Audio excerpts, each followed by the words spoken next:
The Commentary Booth is a show for media lovers by media lovers just like you. If you want to support the show, go to jamieappsmedia.com.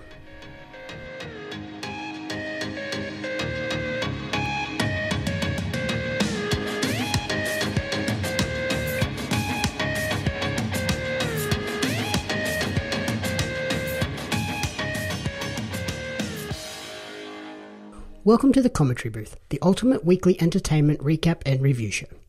My name is Jamie Apps, and each week I'll be joined by a rotating cast of co-hosts to run you through the entertainment media we've consumed during the week. Along the way, we'll provide you with insightful commentary and reviews. This week, I'm joined by a teacher who lists their favourite movie as the entire Harry Potter series and favourite TV show as Parks and Rec. Welcome back to the show, Leigha Poulton. Hello, happy to be here. How has your week been? Oh, good now. I'm on school holidays, so I'm cheering. I had year 12 all week, yeah. I saw you guys all posted the 0 days left of term countdown thing. Oh, yeah, I was counting down. This term felt like it went forever. But it was the last week of year 12, so it was a bit sad too. Yep. Before they go on exams, so. Oh, yeah, they still haven't done their exams, have they? No, that's next term. Have they worked out how they're doing that yet? I think they're allowed to be in the hall. I mean, we held year 11 exams in the hall, so because the kids don't have to actually social distance. Adults do. Yep. Okay, because year 12 kids aren't adults. Yeah, they're 18, I know. But yeah. Apparently that's safe. Yeah, half of them would be 18. Yeah. At least. Correct. But anyway, that's that. Yep. How's the house all moved in and settled now? Yeah, all moved in. I mean, we've got a few furniture things that we're waiting on, but obviously due to lockdown, a lot of it's coming from Victoria, so it's going to take another month or so for them to even come in. That's fun, just sitting there with half your furniture. That's right. So it's okay. Like, we've got our old stuff, but it just doesn't go. That annoys me. I like to have everything perfect, so. But anyway, it is what it is. Yeah, it's always funny when people move and you can tell they've just cobbled together the bits and pieces. Like when you first move out, like nothing matches. Yes. Oh, I've had some doozies. Between you and Sean and... Yeah. Then chucking Kyle's mixture of stuff. Oh, yes. Yeah, we've had a few interesting furniture pieces. But now it's nice to have like our own stuff and it's good quality and it just feels good. And how's our Piper doing with the new place? Is she all settled as well? She is. She's loving it now. She's finally figured out the toilet training stuff, so that's good. That's a relief. I know. It took a while. I did feel sorry for her because obviously we moved. She was a bit confused, so can't be mad, but she's gotten the hang of it now, so that's good. And we're taking her to Terrigal tomorrow. Gone on a little bit of a holiday for 4 nights, which is nice. She's coming to the wineries and the cocktail bars with us. Oh, she's a true Poulton. Yes, she is. It'll be good. What have you been up to? What have I been up to? That's a very good question. I went down to Nowra on Wednesday. Okay. Nowra Fair has not changed at all, has it? No, it has not. Walking through there, I'm like, 90% of these shops are the same shops in the exact same place. Yep. As they were People haven't changed. 10, 15 years ago. Yep, that's exactly how I feel. It's like going back in time. The only one that shocked me was Wendy's is not a Wendy's anymore. Oh, what is it? Like out, you know, the Wendy's like island one that was out the front of Woolies? Yes. That is not a Wendy's anymore. It's a sushi place. Oh, yeah, it is too now that you say that. I hardly ever go into town, so I forget. But yeah, you're right. Walked in, I was like, no, that was the one that I was hoping was still the same. Yeah. And I hear there's like, you know, the Wharf Road down there. They've got new ownership, so that'll be good. It'll open up. That'll be at least a nice place to go and eat in Nowra, so. Yeah, we went to the Australian hotel and just had dinner there. Yeah. It was a pretty decent feed. pub feed. It was big feed. Yeah, you can't go wrong with pub food though. Yeah, I'm definitely not complaining when they give you a massive meal for $20 or something. Yeah, that's great. Have you been checking anything out media-wise? Yes, I have. I watched the This Is Paris documentary. Yep. Have you seen it? No, I didn't get a chance You to. didn't get to watch it? Oh, it is really interesting. So obviously we all know what Paris Hilton is like, or we think we know. She's this glamorous woman. She has this like mysteria about her. She always looks like she's in the paparazzi and she's loving like the attention that she gets. But this documentary really goes into her past, and you can see that she's really unhappy. Wow. So yeah. So obviously, like she even said, she's like, my brand is very glamorous, but that's definitely far from the truth. And it shows her having these like serious nightmares and insomnia. She doesn't sleep. Or if she does, she just like for like 2 hours and then wakes up because she has nightmares. Yeah, she's one of those people that functions off virtually no sleep. Yeah, exactly. And she's actually really smart, which I didn't think, because her brand doesn't show that. But she's quite a bright woman. No, I would not have picked that. Yeah, no, she's definitely smart. And her brand, like when you look at this documentary, it definitely shows that it's a lie. Do you know what I mean? Yep. But she talks about how like her goal in life is to make $100 million. And she says, when I make 100 million, then I will be happy. That's so sad. And it shows her with all this stuff. Like she has like wardrobes full of like stuff. And it's all expensive things. And she's just like, yeah, I just collect it because I have nothing else. It's just really interesting. That is a sad thought to have. It's a really sad thought, but when you go into her past, you realize why she is the way she is.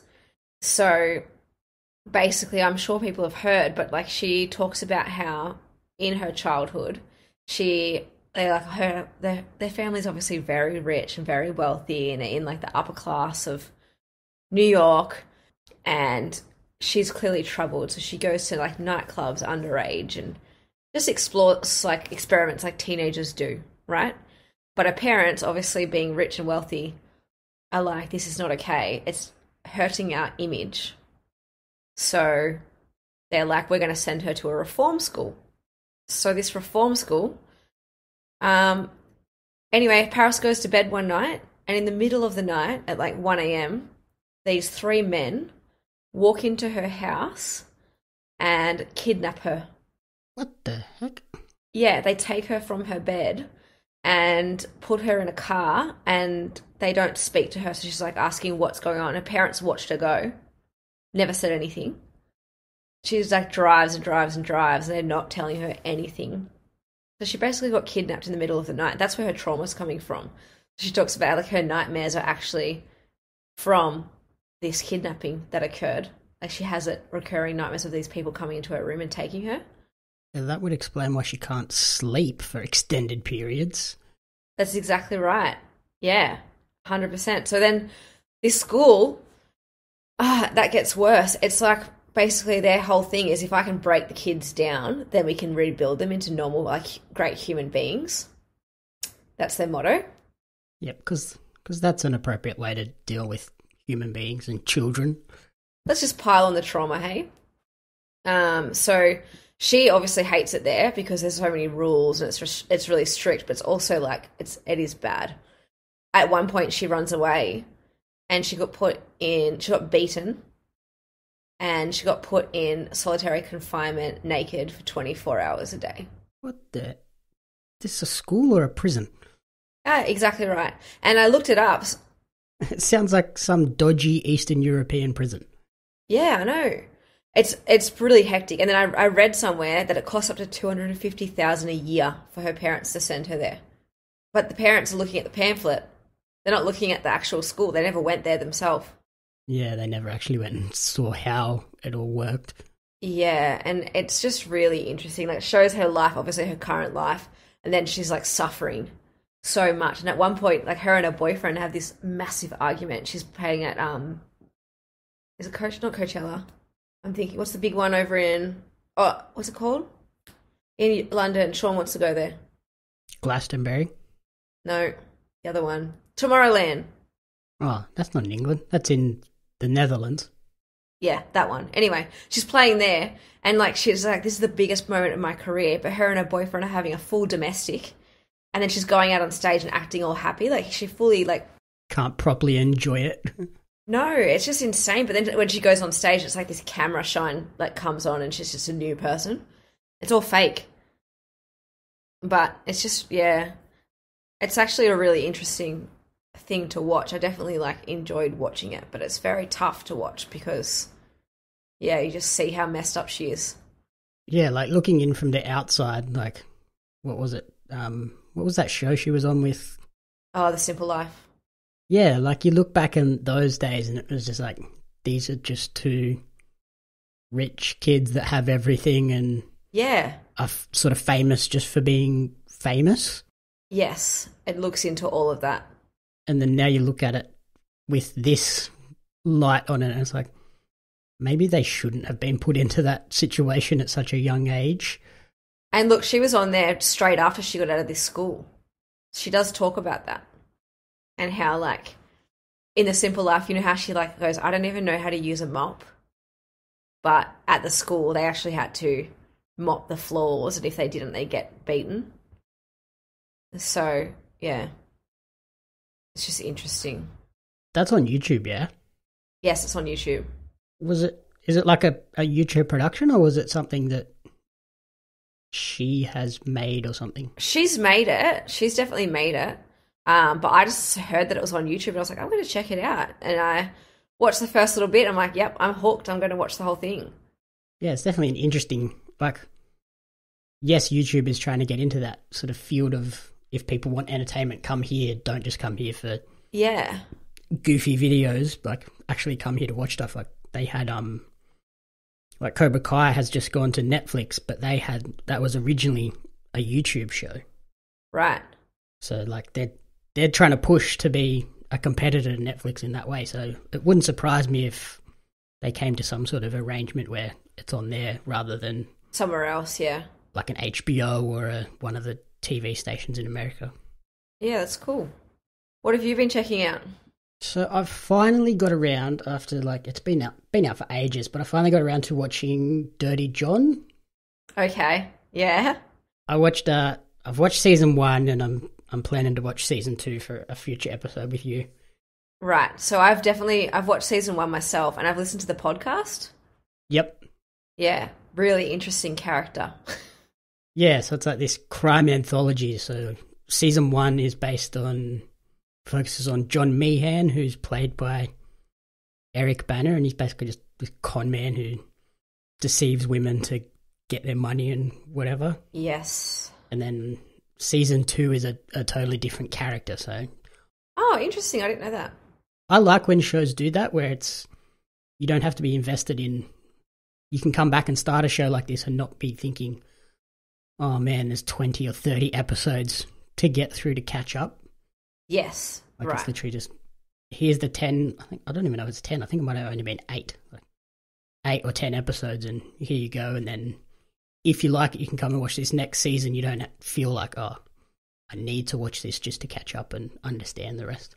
Yeah. And he's interesting, that season 1 character, isn't he? At the end, when the daughter, like, what does she do? She, like, suspects that he's, like, a conman, and the mum just won't believe her, and then doesn't he attack her, and she kills him? Yeah, so, like... Sorry, spoiler alert. It's crazy. Yeah. It's crazy that, like... The lady whose name was Deborah Newell, they meet online, which lots of people do these days. Yes. And then she's wealthy.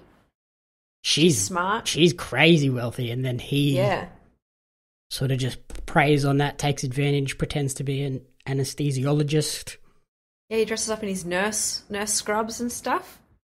Yeah, and pretends to go to work every day. Pretends that he's like a war veteran as well. Yeah, didn't he actually go into the hospital and like just would like hang around? Yeah, and like he'd dress in the scrubs and stuff, and then go in there and like steal the fentanyl and the drugs and stuff because he was a drug addict. And it's just like this crazy looking in from the outside to see just how easily and like how quickly she fell for it too. Like they were married within 3 weeks or something. I know, it's insane. They like had a whirlwind like thing, but it's all fake. And he's obviously got charisma and can get away with it. Yeah, exactly. That's why I really liked Eric Banner in that role because he he is obviously a charismatic person to begin with, and then Yeah. you get to see the two sides of him, and he does a really good job of portraying that character. Yeah, cool. But yeah, that's definitely one I'd recommend, and I'm hoping season 2 is as good. I started the first episode, and it hasn't grabbed my attention yet, but I'm thinking once I get a couple of episodes Into in, it should hopefully click into place. Yeah, fingers crossed.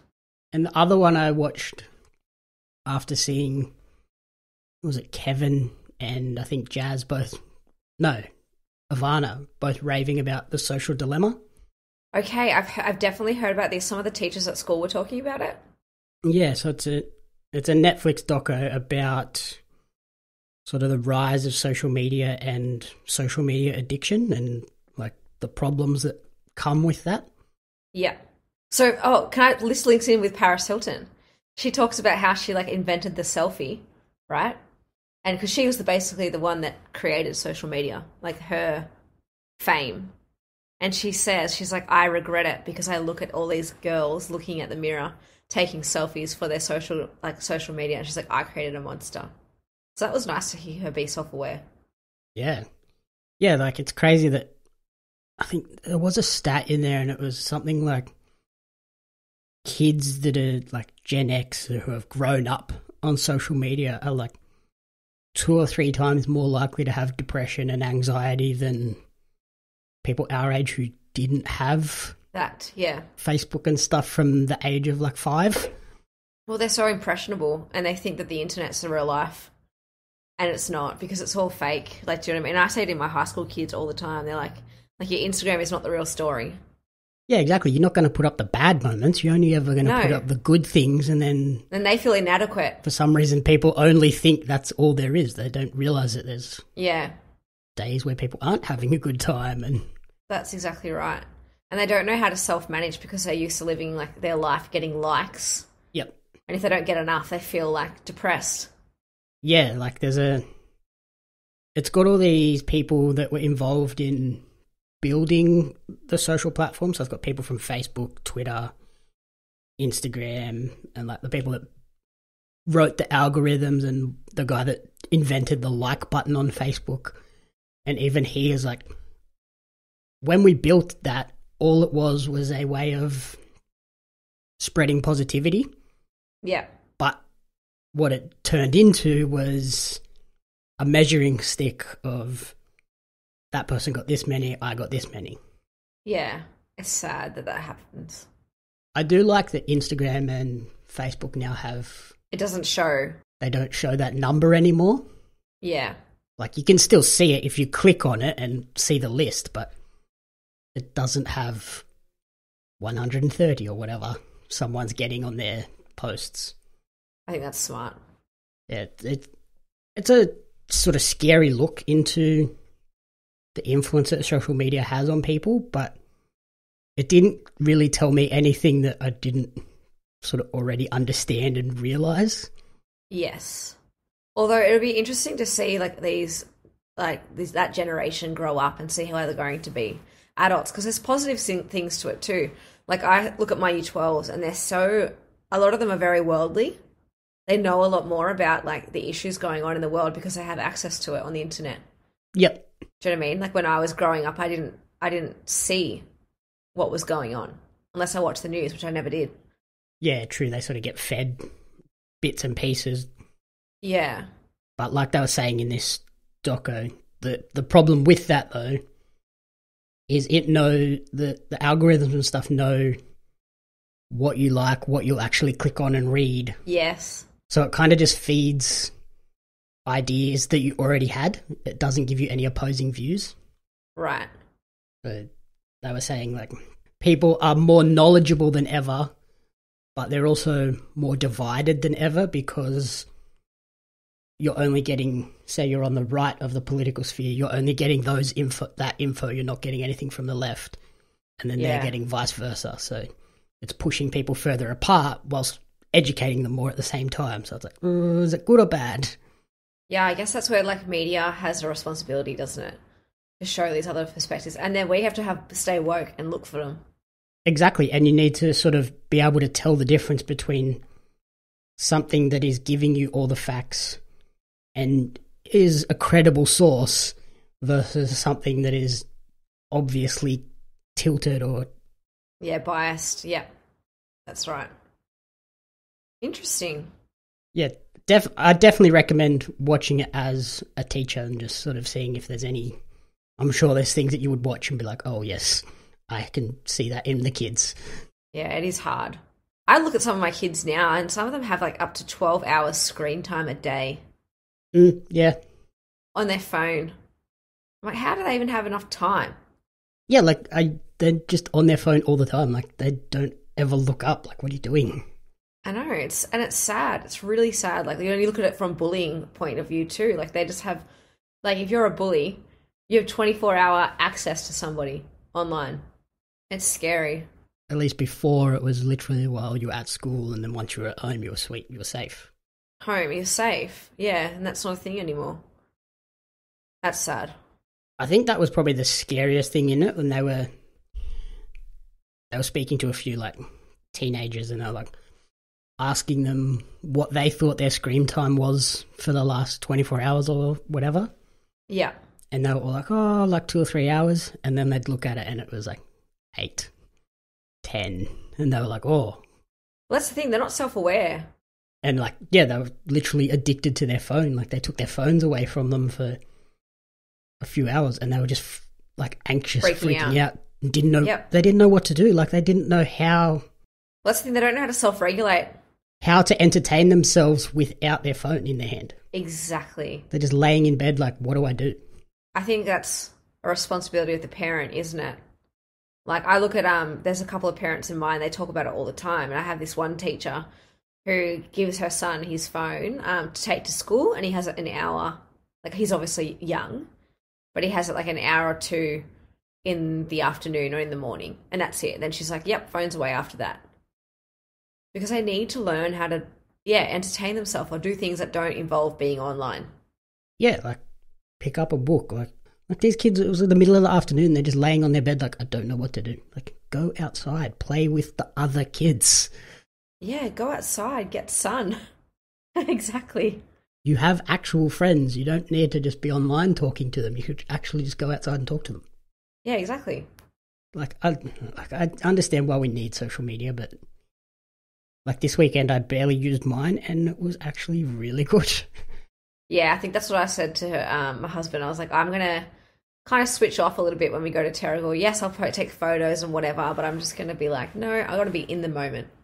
Yeah, like take the photos and save them for later when I get home. Just enjoy what's happening at that time. Like, that's right. I think I barely picked up my phone this weekend. It was awesome.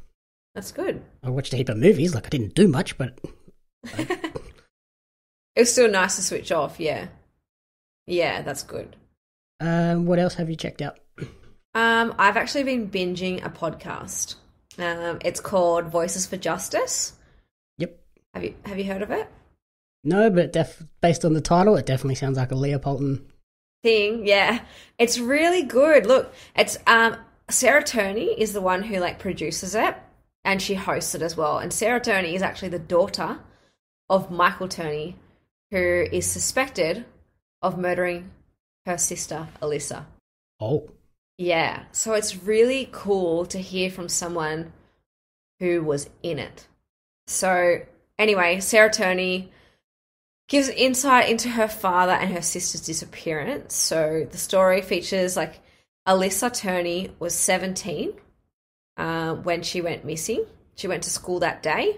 Her father pulled her out early, and he claims that they had a fight. She wrote a note and she went to California and she was never seen again. That's his claim. Yeah, that doesn't sound sus at all. No, I know. Anyway, so Sarah, though, like, she didn't believe that her father was guilty. Because she lived in the house with her sister and the father, and her father never did anything untoward to her. But when you take a deep dive into it, he is messed up. Does she start to sort of see those red flags and warning signs looking back on it? Yeah, so, like, she goes, the podcast is, like, set, like, every episode is sequentially going through, like, the timeline okay, yep, of what's going on. So she like talks about how she like didn't suspect this, and this is like her childhood. This is what it was like. I look into her father's mental health issues because he definitely has a lot of those. And then it goes into Alyssa and what she was like, and her friends talk about stuff. And then her friends are really suspicious of the father too, but no one really stood up to him. They were too scared. So anyway, he's a very different character. He claims that Alyssa has a disability. Her disability is ADD. Yep. Which isn't like, yes, okay, that you struggle through that, but he claims that her disability meant that he had to keep an eye on her for her own safety. But his eye on her is not normal. He films, he has cameras inside the house. He has cameras in the vent of her bedroom. Ugh. Like, that's not nice, is it? No, that's... And he watches her every move. But he's claiming it's all for, like, this responsibility of a father to make sure that she's safe. He even goes to her workplace and, like, stalks. It looks like he's stalking her. He's, like, filming her through her work window. Like, she works at some, like, fast food joint. And he's sitting in the car and just filming her. So he's, like, stalking his own daughter. That's really creepy. It's full on. And then it goes into, like, Alyssa actually, it goes into, like, when she disappeared, what came out after that. Apparently she'd admitted to her boyfriend at the time that her father had driven her into a desert and tried to sexually assault her. Ooh. But you kind of get the feeling that this has been going on for a long time. Because he said things like Alyssa's not, because Alyssa is his stepdaughter by marriage. So she's not, doesn't have his blood. And so he, like, talks about how, like, it's not incestuous, but it so is. Yeah, bro, it's still gross and still seedy and creepy. That's right. And it's really interesting because Sarah's talking about it, but she didn't have any idea. She, like, worshipped the ground her father walked on and defended him. She even, like, when he got arrested. So, hold on. I'm getting ahead of myself here. Alyssa went missing. The police only ever had him. One guy actually confessed, or a different dude confessed to murdering Alyssa. What? But why would you confess to that if you didn't do it? Well, that's the thing. He goes into it, and there's, like, some of the details that he gives are actually really accurate. So they kind of, like, investigated further, but they deemed it a lie because there was a lot of this stuff in the paper about her. Okay, so he'd gone through that. He was a bit full on. How you going? A bit strange himself. Yeah, so, like, that's the only other suspect that they'd had, and they were like, nah, this Michael Turney is weird. And he, like, Michael Turney rings up, like, docs, but in America it's called something else. CFS or something. Yeah, and, like, he's, like, giving them, he's like, oh, look, Alyssa threatened to report me to you. I'm just ringing you to let you know that she's deranged. Like, she's not well, and she's doing it to, like, exploit me. Trying to get ahead of it and protect himself that way. Yeah, exactly. Anyway, so the police, like, go into this investigation. Sarah's living in the house for a while, and the police end up raiding the house and find, like, the biggest pipe bomb collection they've ever had. Like, there was bombs and guns and all sorts of things because he believed some thing was, like, stalking him. Oh, yeah, okay. Of course the stalker has a stalker. Yeah, he's definitely not mentally well. Yeah, there's definitely a few pieces of that jigsaw missing. That's right. But then he's actually quite intelligent too. So, like, he gets arrested for the pipe bombs, not for Alyssa's disappearance. So all the while, Sarah, their daughter who's doing the podcast, is trying to defend him. So she's doing all his legal representation, like, fighting and fighting and fighting for him. And all the other siblings, she had 5 or something, they all believe that he had something to do with Alyssa's disappearance. And it goes into, like, that family trauma, how they don't all talk anymore because they just had too much bad blood. So, yeah, and then she ends up going, oh, I think he had something to do with it. He gets out from jail from the pipe bomb incident, and she meets him. I'm up to this part at the moment. She meets him at a Starbucks and starts grilling him. Because in Phoenix, you can do, if one person wants to record, you don't have to let the other person know that you're recording it. Oh, yeah, that's dangerous. Yeah, it's like legally okay to do. So she records the whole conversation. So anyway, that's where I'm up to. So it's getting to like a juicy part. So yeah, it's really interesting. I definitely recommend listening to it. And it's nice to hear from her. Yeah, it definitely sounds like it's different to regular true crime ones where it's an investigator talking about it. This one feels like it has that personal angle injected into it. Yeah, definitely. And like she has all the transcripts. Like she goes like into, she just reads them from start to finish. So she's not actually even giving a bias. She's just giving the facts and then like making observations after it. Yeah, so it's easy for you to tell what her opinions are after the fact. It's not woven into the story. Yeah, exactly right. So then you can make your own judgment and see if you agree or not too. So I've definitely been binging that every morning driving to work. How many episodes is it? Off the top of my head, I think there was something up to like 20 at this stage because I don't want to give it away. How long are the episodes? Are they just like half an hour or an hour or something? About 45 minutes. Some of them are longer, and like two-parters and stuff. Like this interview with her father goes over 2 episodes because it goes for so long. And let's just say he's currently in the news. Oh, okay. Yeah, so it's relevant right now. Gotta love a good doco. I watched another doco this week called Class Action Park. Okay. And it's produced by HBO, and it's about a theme park in New Jersey in the 1980s called Action Park. Yeah. Which turned out to be like one of the most dangerous theme parks ever. This is so funny. You know my favorite podcast in the world, My Favorite Murder? Yep. They just released an episode about this. Okay, yeah, probably because this doco has just come out, so yeah, tied into it. Interesting. What a crazy theme park, though. It's just like this one dude had money backing him, and he was like, you know what, I'm going to build this theme park, and if I think this ride will work, it's going to work, even if an engineer is like, that's dangerous. Yeah. Like they built this like water slide that had this big loop in it that with physics you couldn't actually get around it safely. So you'd sort of get halfway up and then you'd drop and hit the edge of it and then keep going. Oh. So they had to put all this foam padding in the top of the loop so when people fell they hit foam. But they realized that some people in the start of the day would fall, land, their teeth would come out and get stuck in the foam. Oh, I heard about this. And then the next person would go up and they'd come out with all these like scratches, cuts and scratches on them. Like, what the heck is this? And it wasn't until they went up there and I was like, oh, it's someone's teeth. Teeth? That's disgusting. Like, the idea behind a theme park, like Wet and Wild, anything like that, is to have that facade of being dangerous, but it's not actually dangerous. Like, it's meant to be totally safe. Yeah, exactly. But this place was just deadly. Like, when was this? In New Jersey in the 1980s. Oh, there you go. So, yeah, the 80s were crazy. But yes, like, they were. There was... Everywhere was asphalt, so people were like constantly covered in grazes or getting burnt feet because it was just concrete. Yes. And then anytime someone got a graze, they'd take them into the medical shed, which was basically just a shed, which had this circle painted on the floor.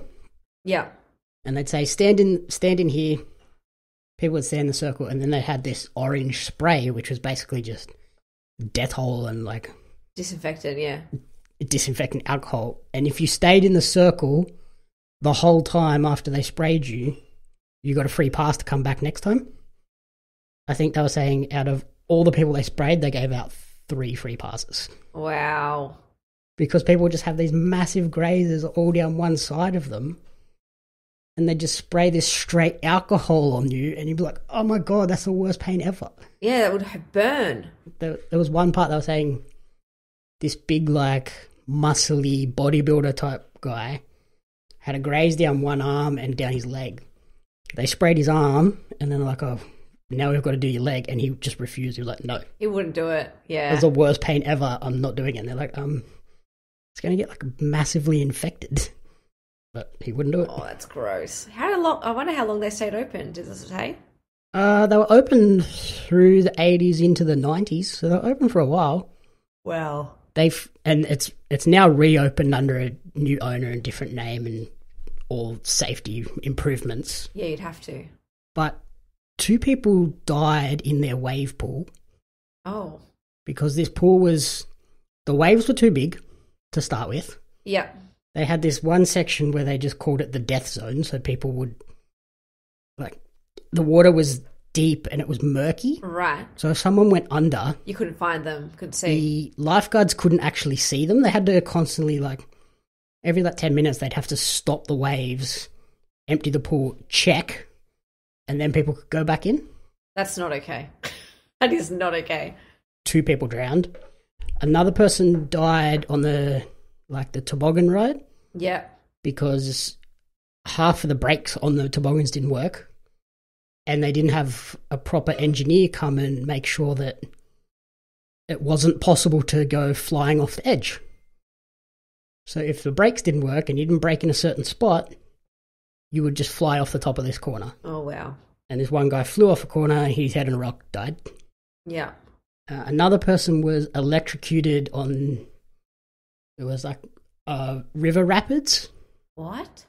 But the a couple of the turbines that pushed the water to build the rapids weren't properly insulated, so electricity was in the water. Oh no. Just clearly this guy just had money and was like, just do it, I don't care. And yeah, there's engineers just being like, just because it looks cool doesn't mean it's good. Good, yeah. And then there was you know how at Jamboree there's the cliff dive area? Yes. There was one of these where these lifeguards were 14, 15-year-old kids, clearly have no idea, aren't properly controlling the crowds. So people are jumping while there's still people in the water. And then the water that's in there comes directly from a mountain spring. Right. So it's incredibly cold. Right. People are jumping in, hitting this water, and then because it's so cold, they're going into sort of half shock and not able to catch their breath and swim out. They're just ugh. Wow, that's insane. Yeah, everything about it was just bad. And why are people still going? It was a rite of passage. It was if you got out of Action Park without an injury, you were awesome. Oh my God. And if somebody had to be rescued by a lifesaver, instead of stopping them swimming the rest of the day, they just put a wristband on them that had CFS, which stood for Can't Effing Swim. So it just meant that the next lifeguard knew, keep an eye on this person. Yeah. Not, don't let them swim. It was just keep an eye on them, make sure they don't drown. Just make sure they don't drown. Far out. The whole time I was what the hell is this place? Looking at it, I was this is just Jamboree on steroids. Yeah. I was going to say, because you know what? Jamboree did have an incident with the toboggans, didn't it? Yeah, somebody died there. Yeah. So, look, I was about to say this would never happen in Australia, but obviously that's not true. But, we'd hope that we'd have regulations. We had Dreamworld as well. Yes, that's right, the rapid ride. It made me a little bit hesitant to go on rides at theme parks, but... Yeah, look, I was always petrified of going on them when I was younger. Until my dad paid me $100 to go on a roller coaster. And then I loved it. Thanks, Dad. Yeah, I know. Oh man. But yeah, it does make you concerned sometimes. You just think when's the last time it's been checked? Yeah, I remember when we still had Wonderland in Sydney and we went there for school and I went on what was it? The big wooden roller coaster? Yes, that hurts your neck. And all it had was just the lap bar. Yes. And because I was tiny... You were just flying around? I'm pretty sure I could have flown out of that thing. Yeah, definitely. Going over some of those bumps, I was oh, this isn't safe. Yeah. I'm not big enough for this lap bar to hold me in here. I can just slide out. Yeah. Which is scary. So, you think about it, 99% of the time in Australia at theme parks, nothing is going to happen. Yeah. But that 1% of the time, and... you're probably going to end up a lot more than just a graze or a broken arm. Yeah, that's right. It would be serious if something went wrong. But yeah, this doco is coming to Binge, Okay. like the streaming service, on September 30. So the day this podcast goes live for the free feed. Yep. It's going to be on Binge for people to check out. Cool. What would be your top reco for the week? My top recommendation would be, it's difficult between those two, but I will say Voices for Justice. It's the one that I've been listening to and binging, so let's go for that one. Yeah, for me, it will be check out Class Action Park on Binge because it's like, it's so relatable. I'm sure everybody has a moment where they're like, yeah, I got pretty close to hurting myself at a theme park. Yeah. Even like the narrow water slides, like I had so many moments there where I was like, whoa, that was dangerous. Oh, yeah, I got cut up. I got cut up on those slides too. No teeth, though. That's good. Yeah, thankfully it wasn't teeth. It was just dodgy plastic and fiberglass. Yes. So thank you for listening to the commentary booth. If you enjoyed the show, please remember to rate, review, and subscribe. You can follow me on social media at JamieAppsMedia. You can follow Leigha over on Instagram at l.poulton, Poulton. The Commentary Booth is a fan-funded production of Jamie Apps Media.